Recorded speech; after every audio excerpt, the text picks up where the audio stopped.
みんな、ずんだもんなのだ。ねえねえ、聞いて驚くのだ。今日、みんなに紹介する国は、ある意外な豆知識があるのだ。あのパイナップルが乗ったハワイアンピザ、みんな大好きだよね。名前にハワイってつくから、ハワイ生まれだって思う人がほとんどだと思うのだ。でも実は、じゃじゃーん。生まれた場所はなんとカナダなのだ。驚いたなのだ。そう、今日のテーマはカナダなのだ。カナダに関するニュースを今日はドドンと5つも紹介しちゃうのだ。中でもずんだもんが一番みんなに伝えたい衝撃的なニュースがあるのだ。今日の一押しニュースは1つ目のニュースなのだ。報告書、カナダからイスラエルへ武器否定をよそに依然入出という記事なのだ。そうなのだって思った人いるかもしれないのだ。カナダ政府は2024年1月以降イスラエルへの武器輸出を停止したって言ってるのだ。でもね、イスラエル側の輸入データや公開されてる船舶の記録を調べたら、なんだかその主張と違うみたいなんだ。ワールドベヨンドウォーっていう団体とか、4つの NGO グループが調べたら、イスラエル税務局のデータベースに、カナダからの軍用武器部品や弾薬の輸入記録がいっぱい見つかったんだって。パレスチナ青年運動の人は、これはカナダがイスラエルへの支援を続けている動かぬ証拠なのだ。政府の言うことはごまかしに過ぎないのだ。って言ってるのだ。公開されてる商業船舶の記録にも、カナダからイスラエルへ弾薬や様々な軍事装備が送られてることが記されてるのだ。CBC ニュースもこれらの記録を確認してるんだって。カナダ政府は直接武器を売るんじゃなくて、カナダとイスラエル企業の間の売買を許可してるんだって。しかも、この許可って数年間有効なものが多いんだって。政府は、2024年1月8日以降は、ガザ紛争で使われる可能性のある新しい許可は出してないのだ。って言ってるけど、それより前に出された許可とか、2023年10月7日の紛争開始後に許可された高額な取引は、まだ有効のままなんだって。だから、2024年に新しい許可はたった2件だけだったのに、イスラエルはカナダから軍事装備を買うお客様としては、なんと4番目に多いのだ。使われた許可は164件もあったんだって。NGO の人は、どの許可が有効なのか、政府の情報が不透明なのだ。だから、カナダ政府以外から情報を集めるしかなかったのだ。って話してるのだ。大変なのだ。特に驚きなのは、モントリオールのドルバル空港からテルアビブ、ヤフォへ、2024年9月、2025年5月、そして7月にも、弾薬が送られてたってことなのだ。7月の最新の送り元は、ケベック州にあるカナダ最大級の防衛企業、ジェネラル、ダイナミクス、オードナンス&タクティカル、システムズ、カートリッジ、マニュファクチャリング、プラント、だったのだ。去年、この会社がイスラエルに迫撃砲弾を送るって話が出た時、当時の外務大臣は止めるって言ってたのに、データではその1週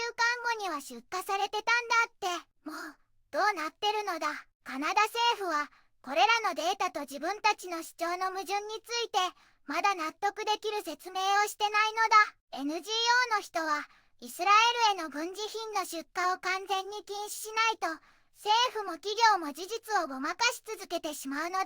て言ってるのだ。国際刑事裁判所もガザの状況を、ジェノサイドの可能性があるのだ。って言ってるんだから、カナダ政府は一時的な許可停止じゃなくて、包括的な武器禁輸を実施すべきなのだ。ずんだもんもそう思うのだ。さて、今日のニュースはこれだけじゃないのだ。この後も、カナダに関する驚きのニュースが続くのだ。最後まで見逃さないでほしいのだ。皆さん、こんにちはなのだ。今日は、広大な自然と多様な文化が魅力の国、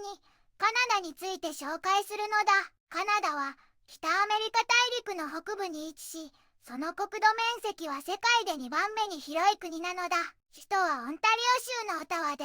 政治の中心地として映えているのだよ。この国の歴史は、まず先住民の豊かな文化から始まるのだ。その後、17世紀にはイギリスとフランスによる植民地化が進み、その影響で今でも英語とフランス語が公用語として使われているのだよ。政治体制はイギリス連邦に属する立憲君主制で、議院内閣制を採用している安定した民主主義国家なのだ。人口は約4000万人で、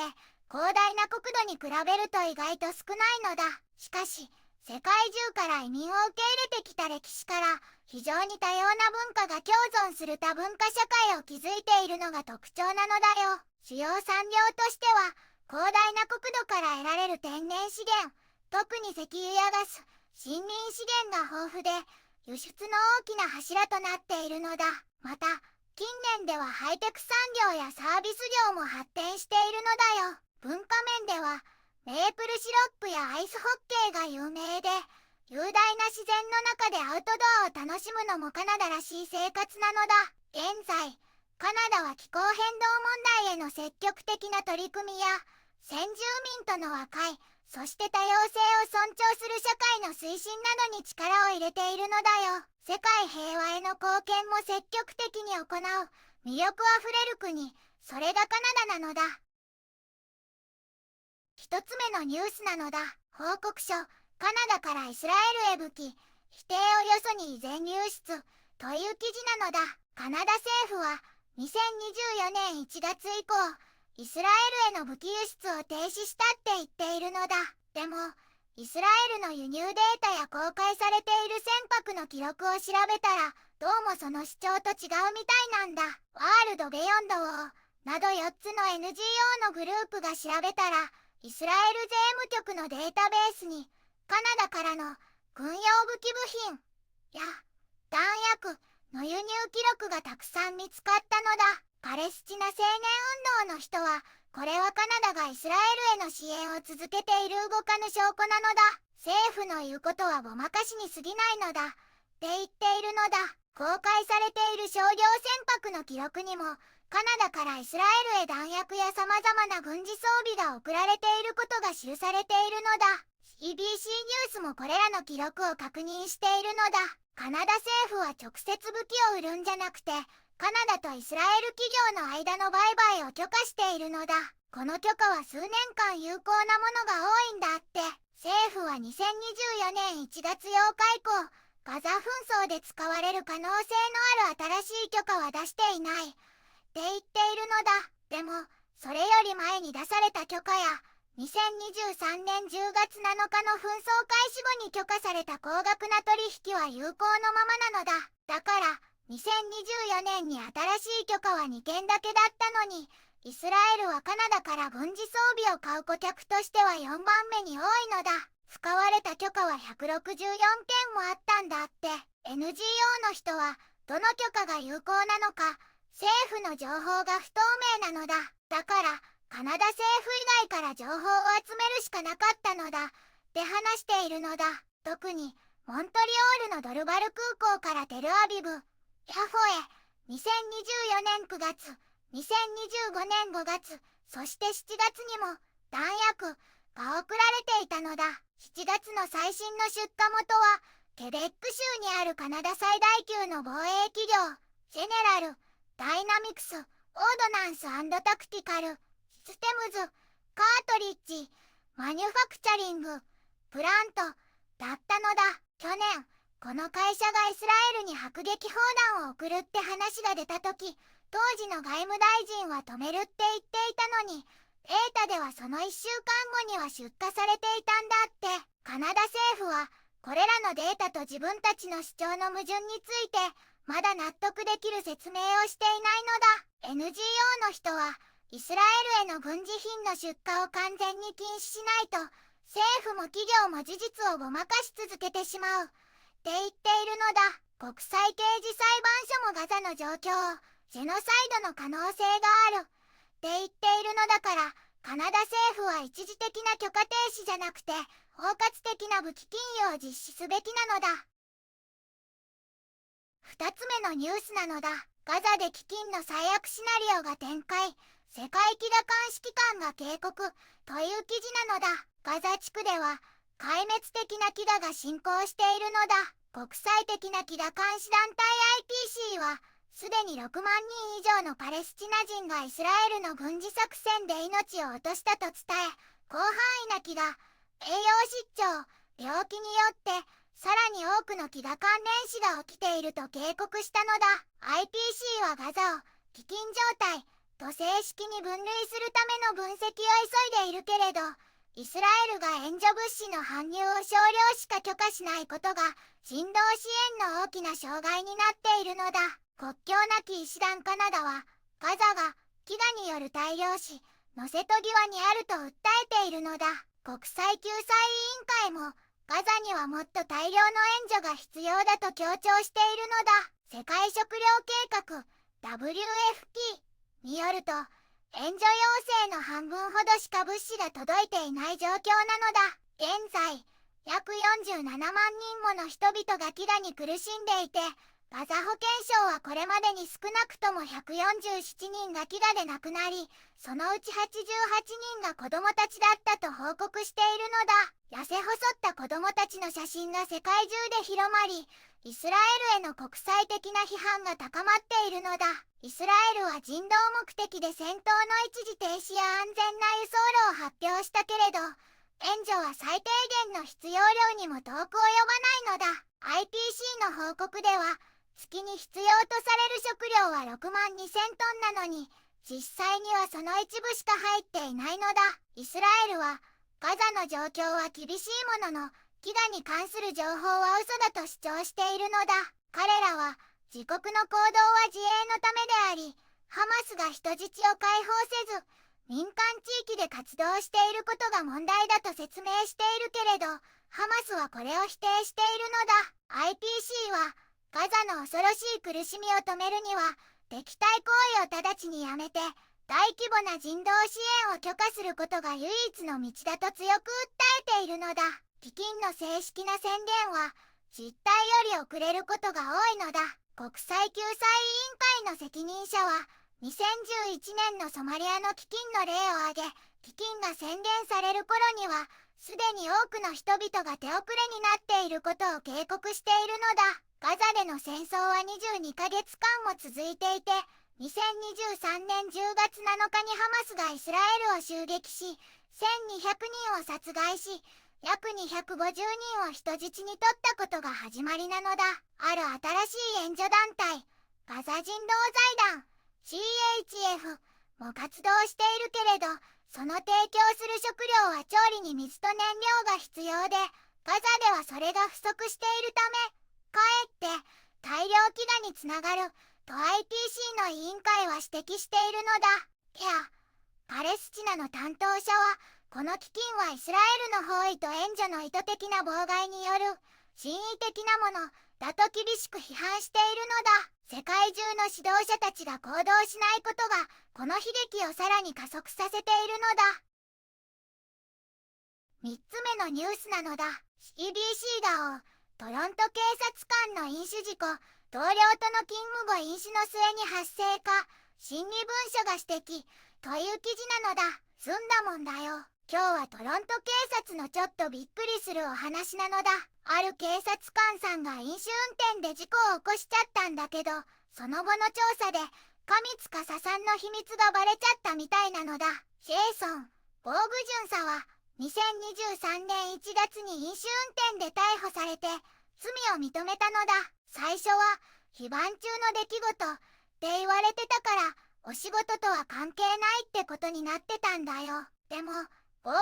巡査の上司であるマーク、B 尊敬部補に対して新しい疑惑が浮上したのだ。なんでも、B 尊敬部補は2023年1月30日に、公務中にバッファロー、ワイルド、イングスっていうお店で、5人の部下と一緒に8時間も飲酒してたらしいのだ。しかも、事故の後、ボーグ巡査が公務中に飲酒していたように見えないように、皮膚投票の時間を書き換えちゃったって疑われてるんだよ。この書類の改ざん疑惑は、刑事弁護士さんたちがとっても心配してることなのだ。嘘をつく警官は、他の事件でも嘘をつく可能性があ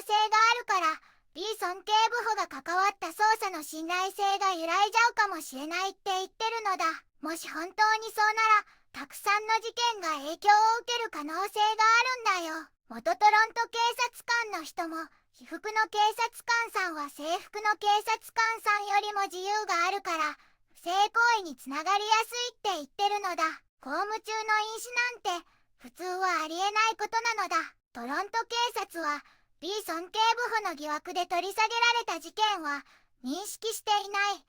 て言ってるのだ。でも、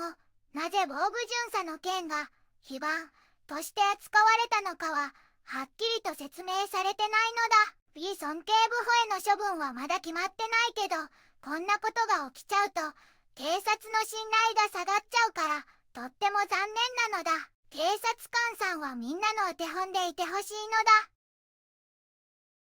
のだ。4つ目のニュースなのだ。カナダ、飲料水からの PFAS 除去都市に要請。高額な検査費用が壁となるか、実現はという記事なのだ。カナダでは水道水に潜む永遠の化学物質 PFAS への対策が大きな課題になっているのだ。この化学物質は防水用品や化粧品など様々なものに使われ、環境中に広まっているのだ。健康に深刻なリスクがあることが分かり、カナダ政府は飲料水中の PFAS 推奨基準値を大幅に引き下げたのだ。この新しい基準に対応するため、自治体の水道局は水の検査をはじめ、除去方法を探っているのだ。ユニオン、ウォータ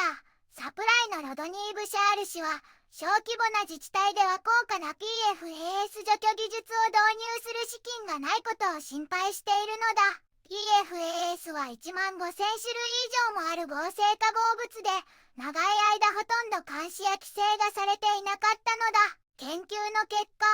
がんや免疫機能の低下、子どもの発達遅延など、様々な健康問題との関連が指摘されている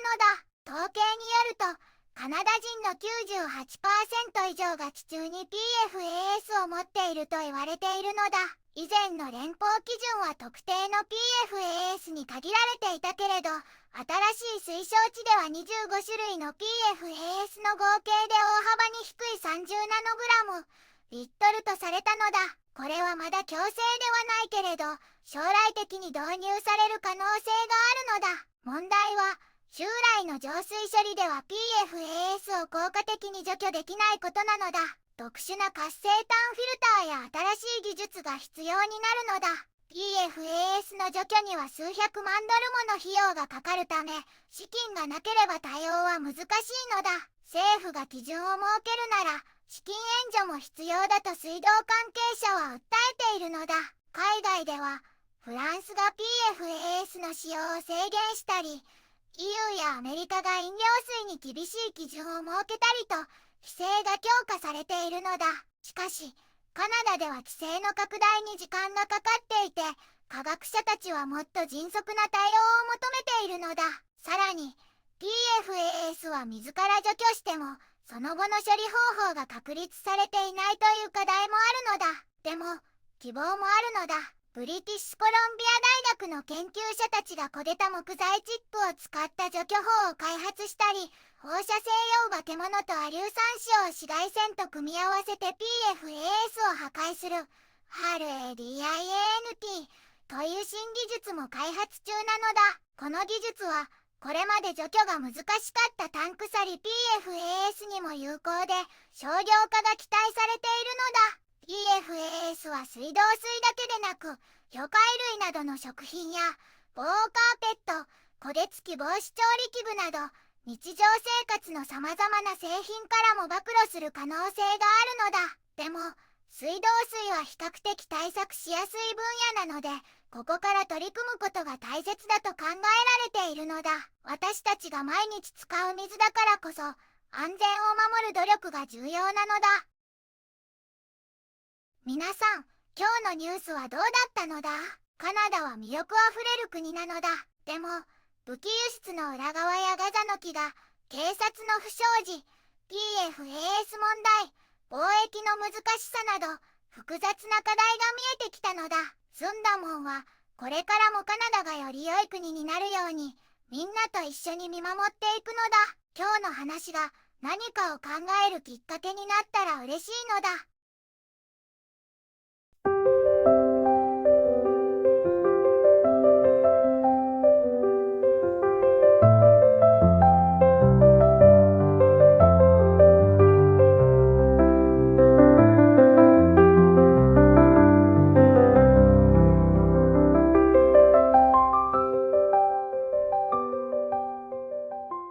こんにちはなのだ。この番組では世界のあまり知られていない国や地域からちょっと不思議でちょっと感動するニュースをお届けするのだ。日本ではあまり話題にならないけど、世界には僕たちが知らないままの出来事や優しさや驚きに満ちた物語がたくさんあるのだよ。テレビでもネットでもあまり見かけないけれど、本当はもっと伝えられるべき小さな世界の声、